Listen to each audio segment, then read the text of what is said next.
এসে দেখতে পেরেছি। আরে তার ছেলের বউ মাইরা অসুস্থ বানিয়ে লাইছে।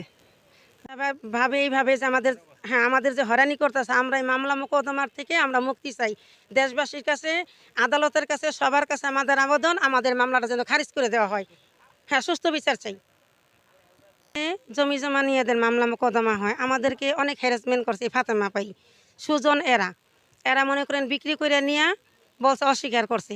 তো এখন কদিন আগে মেম্বার ডাকাইছে যে আমি মামলা মোকদ্দমা করবো না, মামলা মোকদ্দমা উঠাই ফেলাইবো। এখন এই জন্য এর উপরে চাপ সৃষ্টি করছে যে আমি তো মরে যাবো 2 দিন পরে, আমার তো মরতে হবে, আমি হারাম খাম না। এই যে মনে করি সূত্র ধরে এই বেরিয়ে মার ধরে আর 2 বছর ধরে বাসাতনের বের করে দিছে।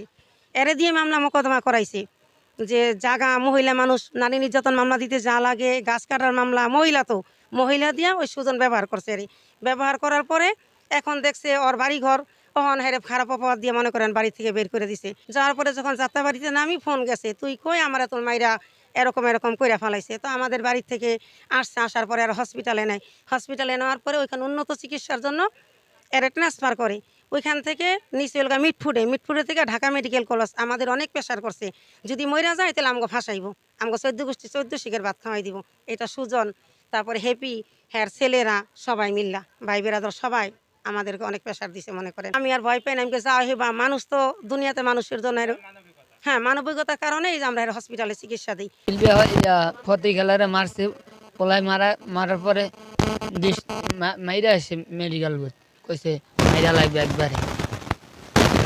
জানি হ্যাঁ মারছে, এটা সত্যি। হ্যাঁ ছেলের বউ মারছে, এটা সত্যি। নামরা হ্যাঁ কখনো খারাপ কোনো কিছু দেখি নাই। যে আমার চাচা শ্বশুরের ঘরেই তো থাকে, কিন্তু আমরা কোনো খারাপ কোনো কিছু হ্যাঁ দেখি নাই। ছেলের বউ কিরকম ভালো হইলে তার শাশুড়িরে মারত না, হ্যাঁ তো ওই বাসা থাকেও না।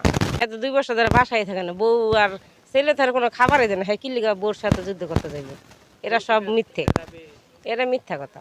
মারা ঠিক হয় নাই, কারণ মারা যদি ঠিক হয় তাহলে প্রতিটা সন্তান বাপ মারে মারবো, শ্রদ্ধা করব না, বুঝেন নাই?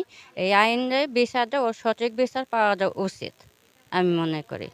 কারণ আমাকেও সন্তান আছে, সবারই সন্তান আছে। মার গায়ে কীভাবে বউ ছেলে এরকম হাত উঠায়, আর বউ উঠাইতেই পারতো, কিন্তু ছেলে তো প্রতিবাদ বউরে করতে পারতো, কিন্তু সেটা ছেলে করিনি। আর মার এই মাইরা এরকম আঘাত করে দিছে। প্রতিবাদ করা উচিত। আর ওরা যা নোংরা কথা বলে সেটা সব মিথ্যা। ও খুব ভালো লোক, ফাতেমা খুব ভালো লোক। আর যেই ভাজা ওরা মার দিছে, মনে করেন আমরা না থাকলে তো জানে বাঁচতো না। আমরা ওরে উদ্ধার করে হাসপাতালে ভর্তি করছি, জানেন। তারা ভাই বোনেরা পড়াই দেখি মানে ফাতেমারে